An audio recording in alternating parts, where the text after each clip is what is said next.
Балам 3 жасқа келген кезде мына жылқының етін қарынға салғанбыз. Алла қаласа 10-ға толған күні асылады деп. Соны ертең Алла қаласа асайын деп жатырмыз.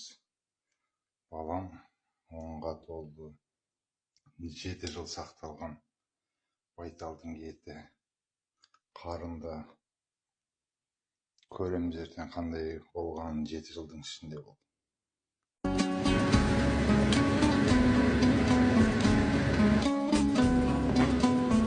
Қарнымыз бізді 7 жыл күткен қарын.